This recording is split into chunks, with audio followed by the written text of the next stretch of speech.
গল্পকথন by Kallol চ্যানেলে আপনারা শুনছেন হুমায়ুন আহমেদের লেখা কহেন কবি কালিদাস। আজ দ্বিতীয় পর্ব।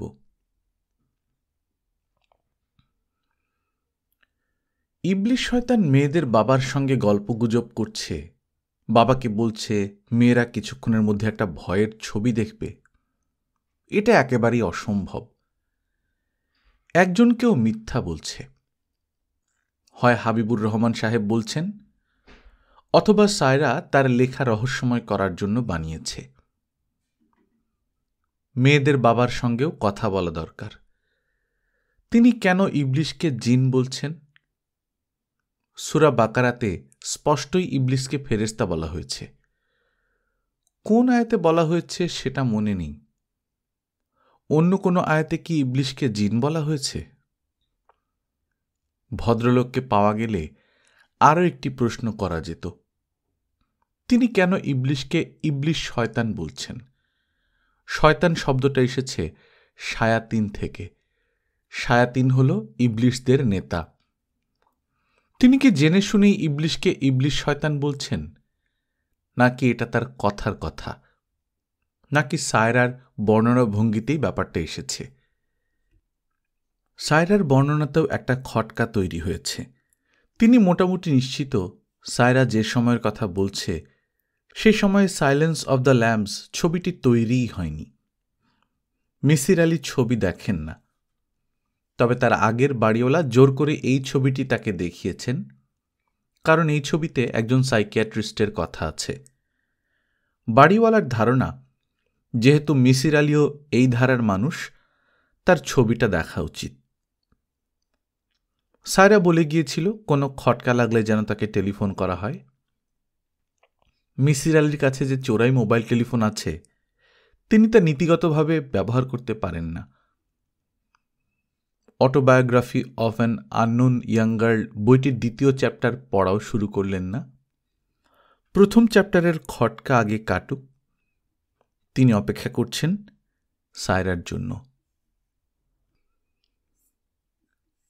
মধ্যবয়স্ক এক লোক রান্নাঘর ধোয়া মোছা করছে। মিসির আলি ঘর ঝাঁট দেবার শব্দ পাচ্ছেন, পানি ঢালার শব্দ পাচ্ছেন, ফিনাইলের গন্ধ পাচ্ছেন। তার শোবার ঘরেও ব্যাপক পরিবর্তন হয়েছে। সব বই সাজিয়ে বুকশেলফে তোলা হয়েছে। বুকশেলফটা নতুন। আগের ভাঙা বেতের বুকশেলফ আপাতত বারান্দায় রাখা রয়েছে। মনে হচ্ছে সেখান থেকে চলে যাবে ডাস্টবিনে।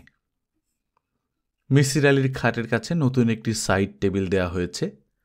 সাইড টেবিলে টেবিল ল্যাম্প।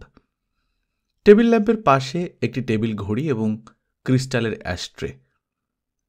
যে জায়গায় কয়েকটি কাঠের চেয়ার পেতে বসার ব্যবস্থা ছিল, সেখানের পরিবর্তনটা চোখে পড়ার মতো।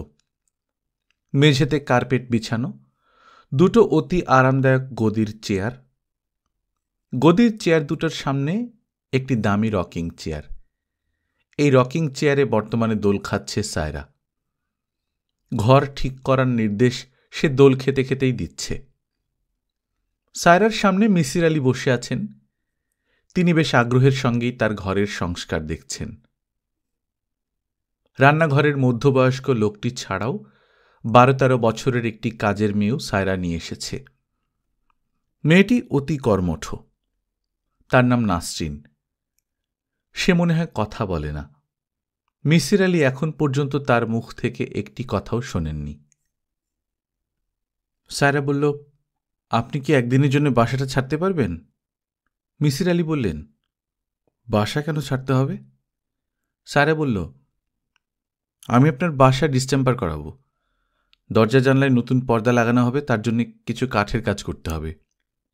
মিসির আলি বললেন, ও আচ্ছা।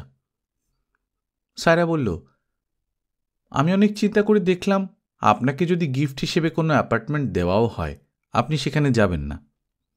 আপনি থাকবেন আপনার এক রুমের ঘরে। কাজে যেখানে আছেন সেটা ঠিক করে দেয় ভালো না? মিসির আলি বললেন, ভালো। আমি নাসরিনকে রেখে যাচ্ছি। সে ঘর দুয়ার পরিষ্কার করে রাখবে, আপনার জন্য রান্না করবে।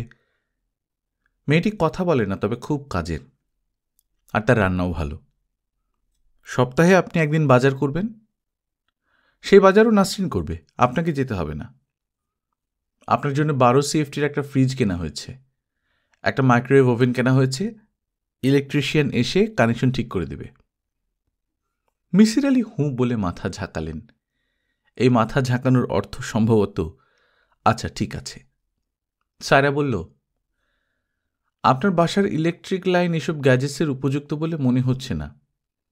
ইলেকট্রিশিয়ান মূল লাইনটাও বদলাবে, কারণ আপনার বাসায় 2 টনের একটা এসি বসবে। এসি আপনার জন্য না, আমার জন্য। এসি ছাড়া ঘরে আমি বেশিক্ষণ থাকতে পারি না। আমি যেহেতু মাঝে মাঝে আসবো আপনার কাছে, আপনার সঙ্গে কিছুটা সময় কাটাবো, আমাকে শান্তি মতো বসতে হবে, তাই না? মিসির আলি বললেন, সারাক্ষণ এসিতে থাকার এই অভ্যাস নিশ্চয়ই তোমার বিয়ের পরে হয়েছে? সায়রা বলল, হ্যাঁ, বিয়ের পর হয়েছে। আমার স্বামী এদেশের অত্যন্ত ধনবান একজন মানুষ। তার কি পরিমাণ টাকা আছে তা মনে হয় তিনি নিজেও জানেন না। তিনি কি বর্তমানে অসুস্থ? সায়রা একটু চমকালো। চমক সামলে নিয়ে সহজভাবে বলল, তিনি অসুস্থ এই ধারণা কেন হলো আপনার? এমনি বললাম। না, আপনি এমনি বলেননি। চিন্তা ভাবনা ছাড়া আপনি কথা বলেন না। তোমার কাজের মেয়েটিকে দেখে আমার ধারণা হয়েছে। এই মেয়ে ঘর ঝাড় দেবার সময় এমনভাবে ঝাড় দিচ্ছিল যেন কোনো শব্দ না হয়। পা ফেলছিল অতি সাবধানে। তার চিন্তা চেতনা এটা পরিষ্কার যে কোনো রকম শব্দ করা যাবে না। তার মানে হলো, মেয়েটি যেখানে কাজ করে সেখানে একজন অসুস্থ মানুষ আছে যে শব্দ সহ্য করতে পারে না। হ্যাঁ, কিন্তু সেই অসুস্থ মানুষ তো আমার স্বামী না হয়ে আমার শাশুড়িও হতে পারতেন। তা পারতেন। তাহলে কেন বললেন তোমার স্বামী কি অসুস্থ? কেন বললেন না তোমার শাশুড়ি কি অসুস্থ? মিসির আলি হেসে ফেললেন। সায়রা বলল, আপনি হাসবেন না, আপনি আমার প্রশ্নের জবাব দিন। আমি আপনার কাছ থেকে প্রশ্নের জবাব চাচ্ছি। কেন চাচ্ছ? আপনি যে পদ্ধতিতে রহস্যের সমাধান করেন সেই পদ্ধতিটা জানতে চাই, শিখতে চাই। মিসির আলি সিগারেট ধরাতে ধরাতে বললেন, সায়রা শোনো, আমি যা করি তা হলো লজিকের ত্রুটি আছে কিনা সেটা প্রথমে দেখি। যখন ত্রুটি ধরা পড়ে তখন ত্রুটিটা কেন হলো সেটা নিয়ে ভাবি। তারপর লক্ষ্য করি আচরণগত ত্রুটি। সেটা কি? যেমন ধরো, কোনো একজন মানুষ খুব হাসি খুশি, হঠাৎ হঠাৎ তার সেই হাসি খুশি ভাবটা নষ্ট হয়, এটাই তার আচরণগত ত্রুটি। আপনি আর কি দেখেন? আর দেখি যে যে কথা বলে সেটা কতটা সত্য কথা বলে। মানুষ আলামিন না, একমাত্র আমাদের প্রফেট আলামিন হতে পেরেছেন। আমরা বাকি সবাই মিথ্যা বলি। এই মিথ্যা আবার দুরকম। দুরকম মিথ্যা মানে? একটা মিথ্যা হলো সরাসরি মিথ্যা, আরেক ধরনের মিথ্যা আছে যে মিথ্যাকে মিথ্যা বলা যাবে না। মানে কি? মানে হচ্ছে, মনে করো তুমি একটা মিথ্যা কথা বলছো, তুমি ভেবে নিচ্ছ এটা সত্যি। এই ধরনের মিথ্যা মানুষ বলে কম, লেখে বেশি। আপনি আমার লেখা কতটুকু পড়েছেন? 1 চ্যাপ্টার। কেমন লাগছে পড়তে? ভালো? বেশি ভালো না মোটামুটি ভালো? বেশ ভালো। বেশ ভালো যদি হয় তাহলে 1 চ্যাপ্টার পড়েই পড়া থামিয়ে দিয়েছেন কেন? আমার কিছু খটকা আছে। খটকা দূর হবার পর 2য় চ্যাপ্টার পড়ব বলে ঠিক করেছি। বলুন, কি খটকা? তুমি লিখেছ তুমি এইচবিওতে সাইলেন্স অব দ্য ল্যাম্পস দেখেছ। যখনকার কথা বলছো তখনও এই ছবি তৈরি হয়নি। তুমি তোমার লেখায় মিথ্যে ঢুকিয়েছ। একটা মিথ্যা যখন ঢুকিয়েছ তখন ধরে নিতে হবে আরও মিথ্যা ঢুকিয়েছ। আমার কাছে এই লেখা উপন্যাস হিসেবে ঠিক আছে, কিন্তু তোমার ব্যক্তিগত লেখা যা পড়ে আমি তোমার সমস্যার সমাধান করতে পারবো, এই লেখা সেটা না। আপনি ভুল ধরলে আমি ঠিক করে দেব। সকল ভুল তো ধরতে পারবো না। ভুল কিন্তু নেই। সাইলেন্স অব দ্য ল্যাম্পসের ব্যাপারটা বলি। সেই রাতে আমরা একটা ভূতের ছবি দেখি। ছবির বিষয়টা যথেষ্ট ভয়ের ছিল। আমরা দুই বোনই খুব ভয় পেয়েছিলাম। আমি যখন লেখা শুরু করি তখন আর ভূতের ছবির নাম মনে করতে পারছিলাম না। সাইলেন্স অব দ্য ল্যাম্পস ছবিটা তার কয়েকদিন আগেই দেখেছি, সেই নামটা দিয়ে দিয়েছি। এতে কি বড় কোনো সমস্যা হয়েছে? আমার জন্য সমস্যা। ছোটখাটো বিষয়গুলো আমার জন্য খুব জরুরি। ভালো কথা। তুমি কি প্রায়ই ভূতের ছবি দেখো? হ্যাঁ। দুই বোনই ভূতের ছবি দেখতে পছন্দ করো? হ্যাঁ। তোমার বাবা যখন বললেন ইবলিশ শয়তান তার সঙ্গে কথা বলেছে, সেটা বিশ্বাস করেছ? হ্যাঁ, বাবা কখনো মিথ্যা বলেন না। আর কিছু? তোমার বাবা কি বেঁচে আছেন? হ্যাঁ, বেঁচে আছেন। আগের মতোই ধর্মকর্ম নিয়ে আছেন? হ্যাঁ। উনি তোমার সঙ্গে থাকেন, তাই না? হ্যাঁ, উনি আমার সঙ্গে থাকেন। এই বয়সে বাবা নিশ্চয়ই একা একা থাকবেন না। আপনার কি করে ধারণা হলো উনি আমার সঙ্গে থাকেন? আন্দাজে বলেছি। তার দুই মেয়ে, একজন মারা গেছে, আরেকজন বেঁচে আছেন। তিনি জীবিত মেয়ের সঙ্গে বাস করবেন, এটাই তো স্বাভাবিক। আপনি একটু আগে বলেছেন যে আপনি শুধু প্রথম চ্যাপ্টার পড়েছেন। ইথেন যে মারা গেছে এটা আমি শেষের দিকে লিখেছি। তার মানে কিন্তু এই দাঁড়ায় যে আপনি পুরো লেখা পড়েছেন, কিন্তু বলছেন প্রথমটা পড়েছেন। মিসির আলি শান্ত গলায় বললেন, আমি প্রথম চ্যাপ্টারটাই শুধু পড়েছি। আর প্রথম চ্যাপ্টার পড়লেই কিন্তু বোঝা যায় যে বোন সম্পর্কে তুমি লিখছ সেই বোন বেঁচে নেই। আপনার কথা স্বীকার করে নিলাম। আপনি আর কি জানতে চান? এই মুহূর্তে আমি আর কিছু জানতে চাচ্ছি না। তবে তোমার বাবার সঙ্গে দেখা করতে চাই। বাবার সঙ্গে আমি আপনাকে দেখা করতে দেব না। কেন দেব না তাও আপনি জানতে চাইবেন না। মিসির আলির সিগারেট ধরাতে ধরাতে বললেন, ঠিক আছে। রাত 11টা। মিসির আলির সারা শরীরে আরামদায়ক আলস্য। বাইরে বৃষ্টি পড়ছে, ঠান্ডা হাওয়া দিচ্ছে, খোলা জানলায় হাওয়া আসছে। মিসির আলির গায়ের উপর চাদর। চাদর গলা পর্যন্ত টেনে দিলে আরাম হতো, তাতে বই পড়ার অসুবিধা। হাত চলে যাবে চাদরের ভেতর। আজ অবশ্য তিনি বই পড়বেন না। সায়রা বানুর লেখা আত্মজীবনীর 2য় অধ্যায় পড়বেন। চোখ যেভাবে ভারী হয়ে এসেছে, বেশি দূর পড়তে পারবেন বলেও মনে হচ্ছে না। দরজা ধরে নাসরিন মেয়েটি দাঁড়িয়ে আছে। কিছুক্ষণ আগেই তাকে বলেছেন, মাগো তুমি শুয়ে পড়ো।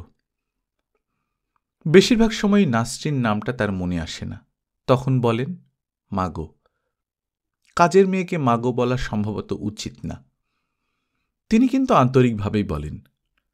মিসির আলির ধারণা, তার নিজের কোনো মেয়ে থাকলে সে তাকে যতটা যত্ন করত, এই মেয়ে তার চেয়ে অনেক বেশি যত্ন করে। আজ রাতের খাবারের কথাই ধরা যাক। রাতে রান্না হয়েছে গরুর মাংস এবং চালের আটার রুটি। তিনি যাতে গরম গরম রুটি খেতে পারেন, তার জন্য তাকে রান্নাঘরে খেতে বসতে হয়েছে। নাসরিন একটা একটা করে রুটি সেঁকে তার পাতে দিয়েছে। এই ধরনের আদর যত্নের কোনো মানে হয় না। মিসির আলি খাতা খুললেন, আর তখনই নাসরিন বলল, খালুজান আর কিছু লাগবো? মিসির আলি বললেন, মাগো আর কিছু লাগবে না, তুমি শুয়ে পড়ো। নাসরিন সঙ্গে সঙ্গে দরজার আড়ালে সরে গেল। এই বুড়ো মানুষটা তাকে যতবার মাগো বলে ডাকে ততবারই নাসরিনের চোখে পানি এসে যায়। সে তার চোখের পানি কাউকে দেখাতে চায় না। নাসরিন দরজার আড়াল থেকে বের হয়ে এসে বলল, খালুজান সুপারি খাইবেন? সুপারি দেই, পান সুপারি আইনা রাখছি। মিসির আলি বললেন, পান সুপারি তো আমি খাই না মা। আচ্ছা ঠিক আছে, এনেছো যখন দাও। নাসরিন পান সুপারি এনে দিল। মিসির আলি বললেন, আমাকে খালুজান ডাকা তোমার ঠিক না। খালার স্বামী হলো খালু, আমি বিয়েই করিনি। নাসরিন বলল, আমি আপনারে খালু জানি রাখব। মিসির আলি বললেন, ঠিক আছে, তুমি যখন ডাকতে চাও ডেকো। তুমি কি লিখতে পড়তে জানো? নাসরিন না সূচক মাথা নাড়ল। মিসির আলি বললেন, আমি তোমাকে লেখাপড়া শেখাব। তোমার বুদ্ধি আছে, তুমি অতি দ্রুত লেখাপড়া শিখতে পারবে। এখন যাও, শুয়ে পড়ো। কেউ আমার দিকে তাকিয়ে থাকলে আমি পড়তে পারি না। নাসরিন সরে গেল, কিন্তু ঘুমাতে গেল না। সাবধানে মোড়া টেনে দরজার পাশে বসল। এখান থেকে বুড়ো মানুষটাকে দেখা যায়। এই তো উনি পড়া শুরু করেছেন। মিসির আলি খাতার পাতা উল্টালেন। শুরুতেই লেখা, দ্বিতীয় অধ্যায়। দ্বিতীয় অধ্যায় বাক্যটা শুধু বাংলায়, বাকিটা আগের মতো ইংরেজিতে। যে ইবলিশ শয়তান নিয়ে বাবার এত সাবধানতা, সেই ইবলিশ শয়তানকে আমি একদিন দেখলাম। লম্বা, কালো, ভয়ঙ্কর রোগা।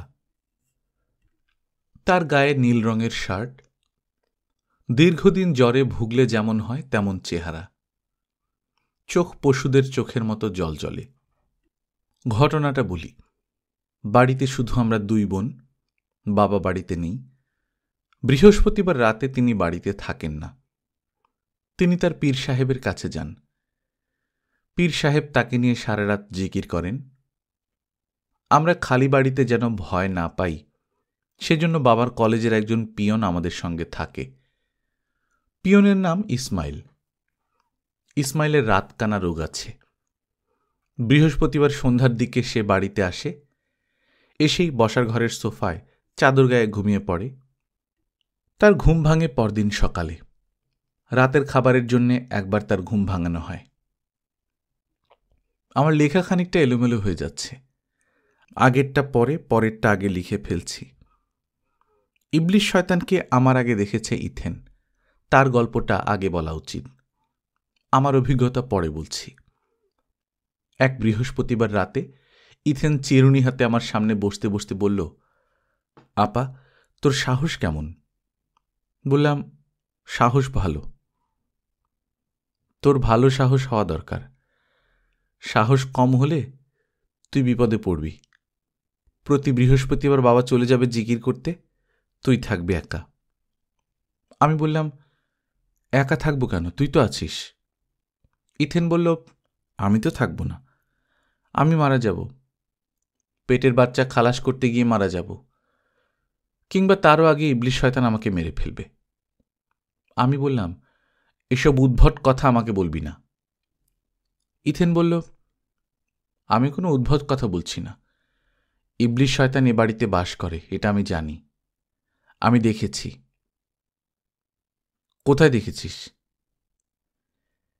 একবার দেখেছি ছাদে, আরেকবার রান্নাঘরে। সে চেহারা বদলায়। ছাদে যাকে দেখেছি আর রান্নাঘরে যাকে দেখেছি তারা দেখতে দুরকম। একজন ছিল কুচকুচে কালো, আরেকজন ধবল কুষ্ঠরোগীর মতো সাদা। আমি বললাম, তুই আমাকে ভয় দেখাবি না তুই থেন? ভয় দেখাচ্ছি না, যেটা ঘটেছে সেটাই বলছি। পুরোপুরি বলছি, দাড়ি কমা সেমিকোলন সহ। দরকার নেই। দরকার আছে। আগে থেকে জানলে সাবধান থাকতে পারবি, নয়তো হঠাৎ দেখে ভয়ে ভবদা মেরে যাবি। আগে ছাদে কি দেখেছি বলি। বৃহস্পতিবার সন্ধ্যাবেলা সালোয়ার কামিজ পরেছি, ওড়না খুঁজে পাচ্ছি না। হঠাৎ মনে হলো আমি ওড়না ছাদে শুকোতে দিয়েছিলাম। শুধু ওড়না না, তার সঙ্গে দুটো ব্লাউজও ছিল, পেটিকোট ছিল। আমি ছাদে গেলাম। ছাদে যাওয়ার সিঁড়িঘরের দরজা সবসময় খোলা থাকে, কিন্তু সেদিন দেখলাম বন্ধ। দরজায় কোনো তালা নেই। ধাক্কা দিলে খোলার কথা, ধাক্কা দিয়েও খুলতে পারছি না। আমি ইথেনকে বললাম, সেদিন আমি কোথায় ছিলাম? তুই তোর ঘরে। তোর জ্বর এসেছিল, চাদর গায়ে শুয়েছিল, মনে পড়েছে? না। দাঁড়া, মনে করিয়ে দিচ্ছি। তোর গায়ে অনেক জ্বর, তারপরেও বাবা তোকে ফেলে রেখে জিকির করতে গেল, তুই মন খারাপ করলি। এখন মনে পড়ছে? হ্যাঁ। গল্পের মাঝখানে কথা বলবি না, ফ্লো নষ্ট হয়ে যায়। পুরো গল্পটা একবার বলে নি, তারপর যা প্রশ্ন করার করবি, নো ইন্টারাপশন। আমি যেন কোথায় ছিলাম? সিঁড়িঘরের দরজা খুলতে পারছিলি না? হ্যাঁ, সিঁড়িঘরের দরজা খুলতে পারছি না, ধাক্কাধাক্কি করছি। একসময় মেজাজ গেল খারাপ হয়ে। ফিরে আসার জন্য রওনা হয়েছি, সিঁড়ি দিয়ে 2 স্টেপ নেমেছি, দরজাটা আপনা আপনি খুলে গেল। ঘটনাটা যে অস্বাভাবিক এটা আমার মনে হলো না। আমি খুশি মনে ছাদে গেলাম। ছাদের মাঝামাঝি জায়গায় ইবলিশ শয়তানটা দাঁড়িয়েছিল, মিশমিশে কালো, দেখতে মোটামুটি মানুষের মতো, শুধু তার গলাটা অস্বাভাবিক লম্বা। তবে শুরুতেই তার গলার দিকে চোখ গেল না। শুরুতেই যা দেখে কলিজা নড়ে গেল তা হচ্ছে জিনিসটা নগ্ন। তারপর চোখ পড়ল তার গলার দিকে। লম্বা গলার কারণে মাথাটা শরীর থেকে অনেকখানি ঝুঁকে আছে। নগ্ন মানুষের মতো দেখতে জন্তুটা আমার দিকে এগিয়ে আসতে শুরু করল। আমি আতঙ্কে জমে গেলাম। আমার চিৎকার দেওয়া উচিত, ছাদ থেকে ছুটে নেমে যাওয়া উচিত, কিন্তু এসব কিছুই আমার মনে এলো না। আমি তাকিয়ে আছি তো তাকিয়েই আছি।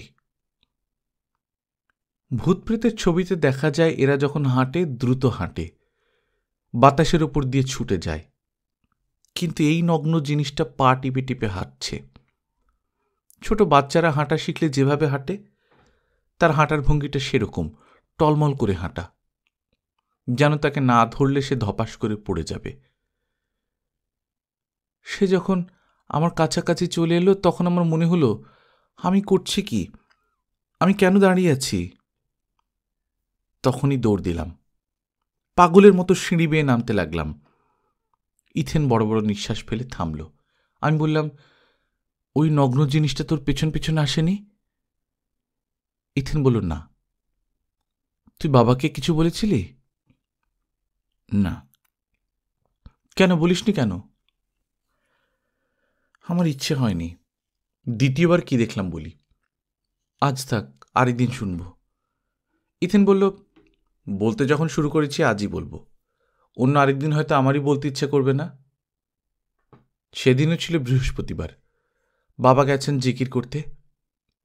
ঘরে আমরা 2 জন আর বাবার কলেজের পিয়নটা। আমার পেট ব্যথা করছিল বলে রাতে না খেয়ে শুয়ে পড়েছি। অনেক রাতে, খিদের জন্য ঘুম ভেঙে গেছে। ফ্রিজে খাবার আছে, একটা কিছু খেয়ে নিলি হয়। আবার মনে হচ্ছে এখন যদি খেতে যাই তো ঘুম পুরোপুরি ভেঙে যাবে, এপাশ ওপাশ করে রাত কাটবে। তার চেয়ে চোখ বন্ধ করে ঘাপটি মেরে পড়ে থাকি, ঘুমিয়ে পড়লে ক্ষুধা টের পাব না। তখন শুনলাম ডাইনিং রুমে খুটখাট শব্দ হচ্ছে, কে যেন চেয়ার নাড়াচ্ছে। বেসিনে পানি ঢালার শব্দও হলো।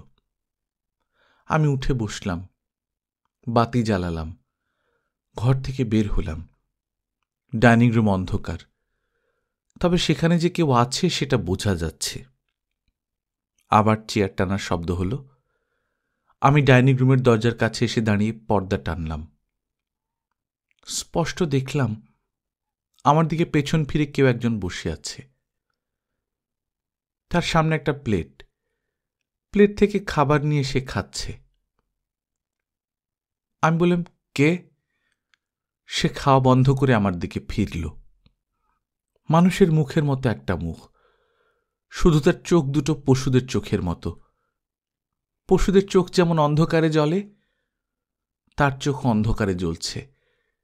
সে আমার দিক থেকে মুখ ফিরিয়ে আবার খেতে শুরু করল, যেন আমার উপস্থিতিতে তার কিচ্ছু আসে যায় না। আমি তোকে ডেকে তুললাম এবং বললাম, আজ রাতে তোর সঙ্গে ঘুমাবো, তোর মনে আছে না? আমি বললাম, হ্যাঁ। এটা কি মনে আছে যে সারা রাত তোকে ঘুমোতে দেয়নি, হাসাহাসি করেছি, গল্পগুজব করেছি, তারপর টিভি ছেড়ে দিলাম, কি যেন একটা হিন্দি ছবিও দেখলাম? হ্যাঁ, মনে আছে। পরদিন ভোরে ডাইনিং রুমে গিয়ে দেখেছি প্লেট পড়ে আছে, প্লেটে আধ খাওয়া খাবার। কি খাবার? সাধারণ ভাত, মাছ, ডাল। আমি বললাম, জিনভূত কি ভাত মাছ খায়? ইথেন বলল, আমি তো জানি না জিনভূত কি খায়, আমি জিনভূত না। আমি বললাম, এমন কি হতে পারে না যে ভাত মাছ ডাল তুই নিজেই খেয়েছিস, তারপর ঘুমাতে গিয়ে দুঃস্বপ্ন দেখেছিস? ইথেন আমার প্রশ্নের জবাব দিল না। তার মুখ দেখে মনে হলো আমার কথা সে যে একেবারে অগ্রাহ্য করছে তা না। জিনের খাদ্য কি এই নিয়ে তার মাথা ব্যথা ছিল সব সময়। জিন কি খায়, ভূত কি খায়, বাবাকে প্রায় প্রশ্ন করে। বাবা অসম্ভব বিরক্ত হতেন। বাবা, জিনের খাদ্য কি? বাবা বলতেন, জানি না মা। তুমি এমন ধর্মকর্ম করা মানুষ, তুমি না জানলে কিভাবে হবে? বাবা বলতেন, আমি ধর্মকর্ম করলেও ধর্মের অনেক কিছুই জানি না। যে জানে তার কাছ থেকে জেনে দাও, তোমার পীর সাহেবকে জিজ্ঞেস করো। এইসব তুচ্ছ বিষয় নিয়ে কারোর সঙ্গে আলোচনা করতে ভালো লাগে না রে মা। তুমি তো কারোর সঙ্গে আলোচনা করোইনি, তুমি কিভাবে বুঝলে আলোচনা করতে ভালো লাগে কি লাগে না? বিরক্ত করিস না রে মা। আমার প্রশ্নের জবাব বের করে না দিলে আমি বিরক্ত করেই যাব। জিনের খাদ্য কি জেনে তুই কি করবি? ওদের সব খাদ্য জোগাড় করে রাতের বেলা টেবিলে সাজিয়ে রাখব, যাতে ওরা এসে খেয়ে যেতে পারে। জিনের খাদ্য নিয়ে আমি একটা বই লিখব বলেও ঠিক করেছি। বইটার নাম হবে জিনের সুষম খাদ্য। আরেকটা বই লিখব জিনের খাদ্য ও পুষ্টি। এটা হবে রান্নার বই, সেখানে সব খাবারের রেসিপি দেওয়া থাকবে। বাবা হতাশ গলায় বলতেন, মারে, তোর তো মাথা খারাপ হয়ে যাচ্ছে। মাত্র তো শুরু, আরও হবে। আরও যে হবে আমরা তার লক্ষণ দেখলাম। সে তার কোনো এক টিচারের কাছ থেকে খবর আনল জিনের পছন্দের খাবার মিষ্টি। মিষ্টির দোকানে তারা গভীর রাতে যায়, সব মিষ্টি খেয়ে দাম দিয়ে চলে যায়। যে কারণে গ্রামের অন্য সব দোকান সন্ধ্যার সময় বন্ধ হয়ে গেলেও মিষ্টির দোকানগুলো গভীর রাত পর্যন্ত খোলা থাকে। ইথেন প্রতি রাতে ঘুমাতে যাবার আগে 13টা সন্দেশ একটা থালায় রাখে, তারের জালির ঢাকনা দিয়ে থালাটাকে ঢেকে রাখে যাতে বেড়াল এসে খেতে না পারে। সারা রাত সন্দেশের থালা থাকে ডাইনিং টেবিলে। ভোরবেলা ঘুম থেকে উঠেই ইথেন সন্দেশ গোনে। 13টা সন্দেশই আছে না জিন এসে খেয়ে কমিয়েছে। 13টা সন্দেশের রহস্য হল ইথেনের লাকি নাম্বার 13। তার জন্ম তারিখ অক্টোবরের 13। সন্দেশ রাখার চতুর্থ দিন ভোরবেলায় হইচই শুরু হয়ে গেল। দেখা গেল সন্দেশ আছে 12টা, একটা কম। জিন এসে একটা সন্দেশ খেয়ে গেছে। ইথেন আনন্দ এবং উত্তেজনায় লাফাচ্ছে। আমি তার কাছে গিয়ে বললাম, জিনের সন্দেশ খেয়েছে বলে আমার মনে হচ্ছে না। কেন মনে হচ্ছে না? জিনেদের যেমন মিষ্টি প্রীতির কথা শুনেছি, তারা একটা সন্দেশ খাবে না, কয়েকটা খাবে। আর সন্দেশ খাবার পর তারা পানি খাবে না। এই জিন সন্দেশ খাবার পর পানি খেয়েছে। সন্দেশের থালার কাছে আধ খাওয়া পানির গ্লাস। ইথেন মুখ কালো করে বাবার কাছে গেল। থমথমে গলায় বলল, বাবা, রাতে তুমি সন্দেশ খেয়েছ? বাবা বিব্রত গলায় বললেন, একটা সন্দেশ খেয়েছি রে মা, হঠাৎ ক্ষুধা লাগলো। ইথেন কাঁদতে শুরু করল। বাবা বললেন, কাঁদার কি হয়েছে? 12টা সন্দেশ তো তোর জিনের জন্য রাখা ছিল। ইথেন সারাদিন কিছু খেল না।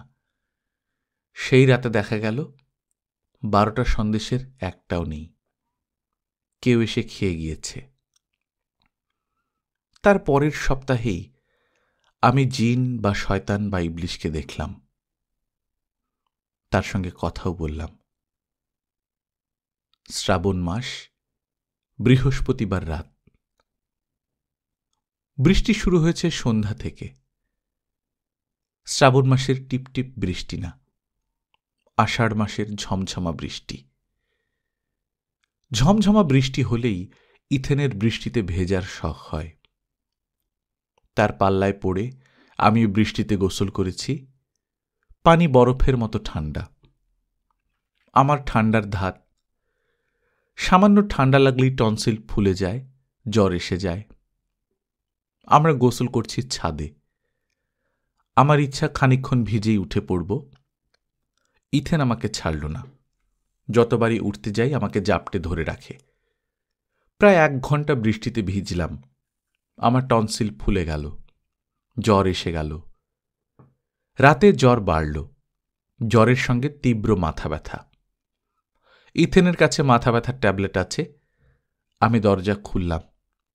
ইথেনের কাছ থেকে ট্যাবলেট নেব এবং রাতে তার সঙ্গে ঘুমাব। অসুখ বিসুখ হলে আমি একা ঘুমাতে পারি না। বারান্দায় এসে আমি থমকে দাঁড়ালাম। শার্ট প্যান্ট পরা এক লোক বারান্দার বেতের চেয়ারে বসে আছে। বসে আছে ঠিক না, খবরের কাগজ পড়ছে। লোকটার চোখে ভারী চশমা, চুল সুন্দর করে আঁচড়ানো, শান্ত ভদ্র চেহারা। চেহারা দেখে মনে হলো তাকে আগে কোথায় যেন দেখেছি। রাত বাজে 2টা। এত রাতে কেউ গম্ভীর ভঙ্গিতে খবরের কাগজ পড়ে না। আমি বললাম, আপনি কে? লোকটা খবরের কাগজ ভাঁজ করে পাশের চেয়ারে রাখতে রাখতে বলল, আপনি ভালো আছেন? লোকটার গলার স্বর মিষ্টি, কথা বলার ভঙ্গিতে কোনো আড়ষ্টতা নেই, যেন আমি তার পূর্ব পরিচিত। তাকে দেখাচ্ছিল পূর্ব পরিচিতের মতোই। আমি আবারও বললাম, আপনি কে? লোকটি বলল, বসুন, তারপর বলছি। আমি বললাম, আমি কি আপনাকে চিনি? আগে কখন আপনার সঙ্গে দেখা হয়েছে? লোকটি বলল, অবশ্যই দেখা হয়েছে, আমি ইবলিশ শয়তান। বলেই লোকটা হাসল। তখনই বুঝলাম আমি স্বপ্ন দেখছি। ইবলিশ শয়তান সেজে গুজে রাত 2টার সময় আমাদের বাড়ির বারান্দায় বসে খবরের কাগজ পড়বে না। শুরুতে যে ভয়টা পেয়েছিলাম সেটা কেটে গেল। আমি বললাম, তা ইবলিশ শয়তান আপনি ভালো আছেন? সে বলল, মিথু, দাঁড়িয়ে আছো কেন, বসো। আমি আবার চমকালাম। আমার নাম মিথেন, কিন্তু একজন মানুষ আমাকে মিথু ডাকত। যখন ক্লাস 9-এ পড়তাম তখন আমার একজন প্রাইভেট মাস্টার ছিলেন। আমাকে অঙ্ক করাতেন। তার নাম রকিব। আমি যাকে ইবলিশ শয়তান ভাবছি সে আসলে রকিব স্যার। আমাকে চিনতে পারছো মিথু? আমরা নানান রূপ ধরতে পারি। আমি তোমার অতি প্রিয় একজনের রূপ ধরে এসেছি। আমি বললাম, রকিব স্যার কখনই আমার অতি প্রিয় একজন ছিলেন না। অবশ্যই ছিলেন। তোমার মনে নেই, একদিন পড়াতে পড়াতে তিনি হঠাৎ টেবিলের নিচে তোমার পায়ের উপর পা তুলে দিলেন। তুমি কিন্তু আঁতকে উঠে পা সরিয়ে নাওনি, চুপ করেই ছিলে সারাক্ষণ। রকিব স্যার সারাক্ষণ পা দিয়ে পা ঘষেছেন। আমি বললাম, আমি পা সরিয়ে নিইনি, এটা ঠিক। সরিয়ে নিইনি কারণ আমি তাকে লজ্জা দিতে চাইনি। আপনি যখন এত কিছু জানেন তখন আপনার এটাও জানা উচিত যে সেই দিনই ছিল রকিব স্যারের কাছে আমার শেষ পড়া। আমি এরপর আর তার কাছে পড়িনি। রেগে যাচ্ছ কেন মিথু? আমাকে মিথু বলে ডাকবেন না। আচ্ছা ঠিক আছে, ডাকব না। বসো, গল্প করি। আপনার সঙ্গে আমার গল্প করার কোনো ইচ্ছা নেই। ইচ্ছা না থাকলেও তোমাকে গল্প শুনতে হবে। এখন আর তোমার আলাদা ইচ্ছা বলে কিছু নেই। আমার ইচ্ছাই তোমার ইচ্ছা। বসতে বলছি, বসো। আমি বসলাম। লোকটা বলল, কি নিয়ে গল্প করা যায় বলো তো? আমি জবাব দিলাম না। লোকটি আমার দিকে ঝুঁকে এসে বলল, জটিল বিষয় নিয়ে কথা বলার আগে কিছুক্ষণ সাধারণ বিষয় নিয়ে কথা বলি, যেমন জিনের খাদ্য। তোমার বোনের ধারণা জিনেরা মিষ্টি খায়। ধারণা ঠিক না। তারা মানুষ যে অর্থে খাদ্য গ্রহণ করে সেই অর্থে খাদ্য গ্রহণ করে না। তোমরা মানুষেরা মাছ, মাংস, কার্বোহাইড্রেট, স্নেহ এসব কত কিছু খাও। গাছ খায় শুধু পানি এবং সূর্যের আলো। কিছু কিছু ক্যাকটাস গোত্রের গাছ পানিও খায় না, সূর্যের আলোই তাদের জন্য যথেষ্ট। তোমরা মানুষের যেমন একটা স্পেসিস, গাছও তেমন একটা স্পেসিস। একই পৃথিবীতে বাস করছো, অথচ কি বিরাট পার্থক্য। তেমনি জিনও সম্পূর্ণ আলাদা একটা স্পেসিস। এই ব্যাপারটা তোমার বোনকে বুঝতে হবে। মানুষের মানদণ্ডে তাদের বিচার করা যাবে না। আমি বললাম, আপনার কথা কি শেষ হয়েছে নাকি আরও কিছু বলবেন? জ্ঞান বিতরণ অনুষ্ঠান শেষ, এখন সন্দেহ বিতরণ অনুষ্ঠান। তার মানে ইবলিশের কাজ কি? ইবলিশের কাজ মানুষের মনে সন্দেহের বীজ ঢুকিয়ে দেওয়া। মানুষের মন সন্দেহের বীজের জন্য অতি আদর্শ জমি, অতি উর্বর। কোনো রকমে একটি সন্দেহের বীজ ঢুকিয়ে দিতে পারলে আর দেখতে হবে না, কিছুদিনের মধ্যেই সেই বীজ থেকে চারা হবে। দেখতে দেখতে সেই চারা পত্রপল্লবে শোভিত হয়ে বিরাট মহীরুহ। আপনি সন্দেহের কোন বীজ ঢুকাতে চান? তোমার মা বিষয়ক সন্দেহের বীজ। মানে? মন দিয়ে শোনো। তোমার মা কি ধর্মকর্ম করতেন, নামাজ রোজা করতেন? বলো না, কারণ আমি জানি এর উত্তর না। না। মৃত্যুর পর তার যে কবর হয়েছে, তোমরা দুই বোন সেই কবর জিয়ারত করতে গিয়েছ কখনো? বলো না, কারণ এর উত্তরও যে না সেটা আমি জানি। কবর জিয়ারত করতে আমরা যাইনি, কারণ তার কবর হয়েছে বগুড়ার এক গ্রামে, সারিয়াকান্দি, অনেক দূরের ব্যাপার। তার যে কবর হয়েছে সে বিষয়ে কি তোমরা নিশ্চিত? তোমরা কি তোমার মাকে কবর দিতে দেখেছ? আমরা দেখিনি। বাবা ডেড বডি নিয়ে একা গেছেন। তখন আমরা দুই বোনই অসুস্থ ছিলাম। ইথেনের ঠান্ডা লেগে নিউমোনিয়া হয়েছিল। তোমার মার দিকের কোনো আত্মীয় স্বজন কখনো তোমাদের বাড়িতে এসেছিলেন? বলো না, কারণ এই প্রশ্নের উত্তরও না, আমি জানি না। এখন দুইয়ে দুইয়ে চার মিলালে কেমন হয়? আমি যদি বলি তোমাদের আদর্শ পিতা একটি হিন্দু মেয়েকে ভাগিয়ে নিয়ে এসেছিলেন, সেই হিন্দু মেয়ে তার ধর্ম ত্যাগ করেননি, কাজেই তাদের বিবাহ হয়নি, অর্থাৎ তোমরা দুই বোন জারজ সন্তান। পুলিশে হাহা করে হাসতে শুরু করল। হাসবেন না? হাসব না কেন? মজার ব্যাপার না? অতি ধার্মিক বাবা দুই জারজ কন্যা সন্তান নিয়ে ঘুরঘুর করছে, এর মধ্যে একজন আবার সন্তান সম্ভবা। সেই সন্তানও একই জিনিস, জারজে জারজে ধুল পরিমাণ। লোকটা হাসছে, হাসির সঙ্গে সঙ্গে তার চেহারা বদলে যাচ্ছে। গায়ের রং কালো হয়ে যাচ্ছে, দাঁত বের হয়ে আসছে, চুল হয়ে যাচ্ছে লালচে, এবং লোকটার গা থেকে অদ্ভুত এক ধরনের গন্ধ আসতে শুরু করেছে।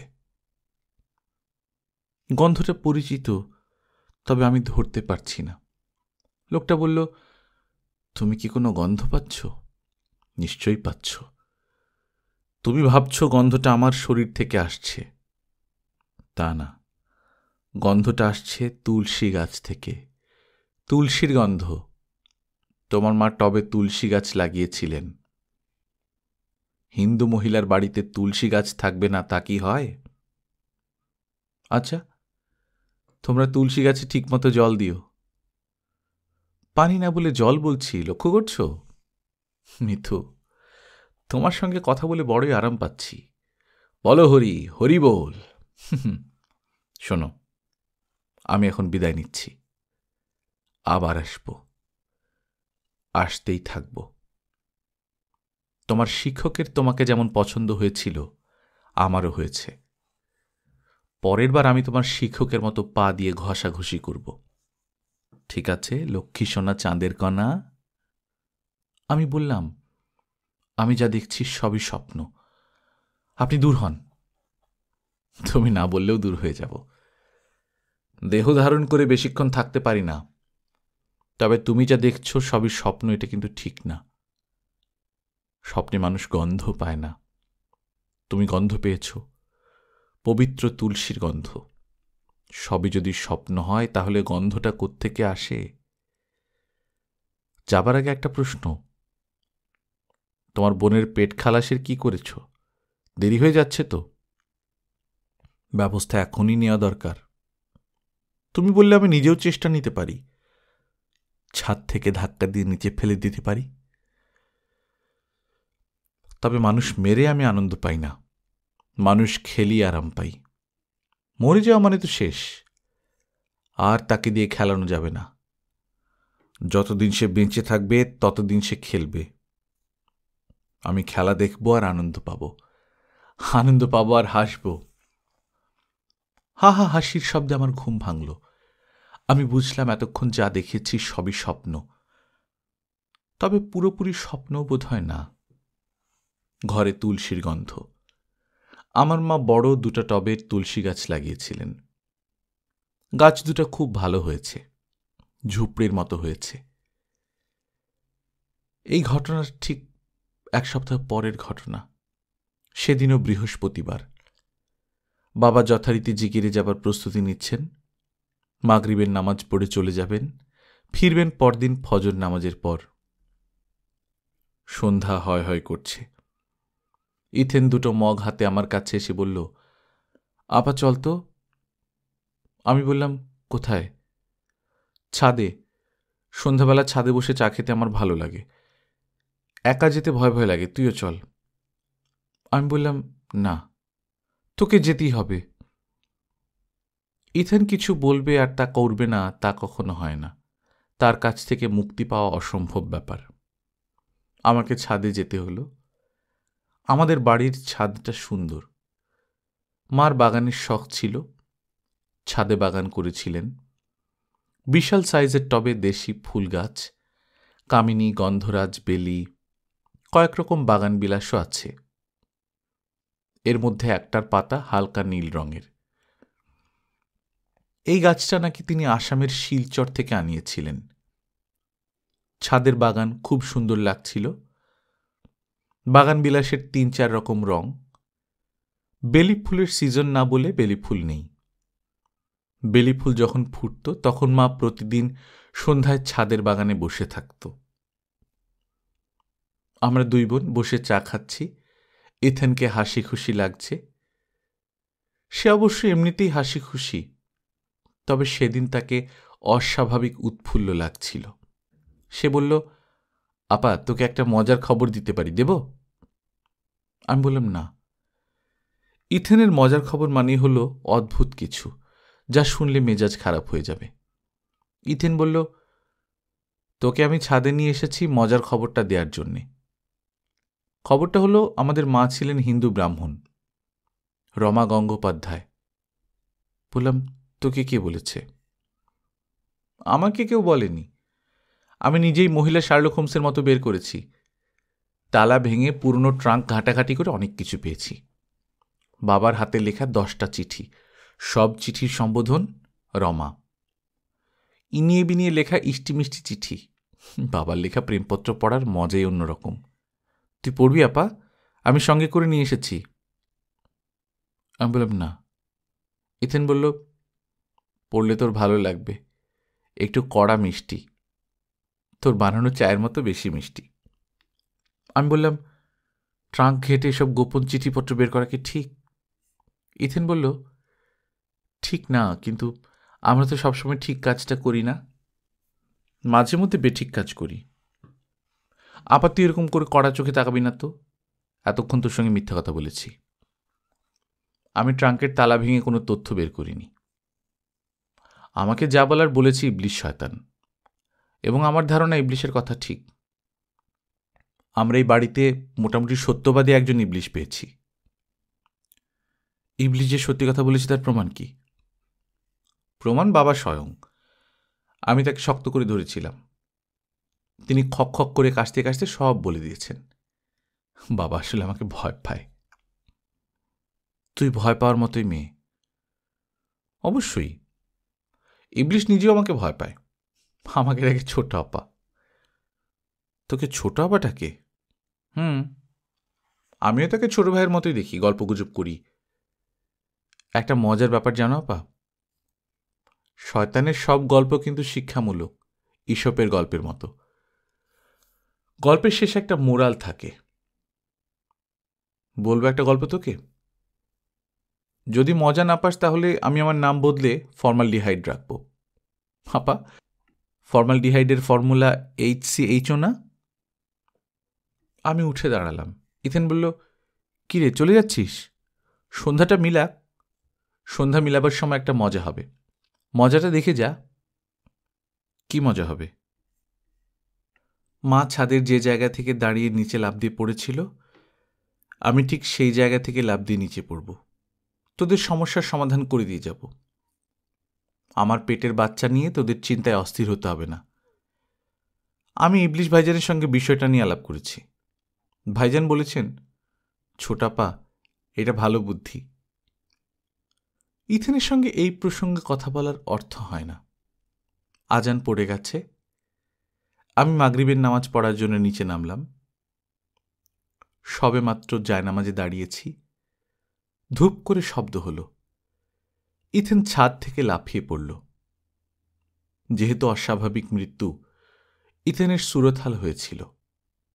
তার পেটে কোনো সন্তান ছিল না। পেটে সন্তানের পুরো বিষয়টাই ছিল তার বানানো। গল্পকথন বই কল্লোল চ্যানেলে আপনারা শুনছিলেন হুমায়ুন আহমেদের লেখা কহেন কবি কালিদাস, আজ দ্বিতীয় পর্ব। আমরা নিয়মিত গল্প পাঠ করে শোনাচ্ছি। আপনারা যারা প্রথমবার মতো শুনছেন, কাইন্ডলি সাবস্ক্রাইব করে নেবেন। গল্প পাঠ ভালো লাগলে বন্ধুদের সঙ্গে শেয়ার করবেন। নিজে ভালো থাকবেন, আশপাশের লোকজনকে ভালো রাখবেন। টাটা।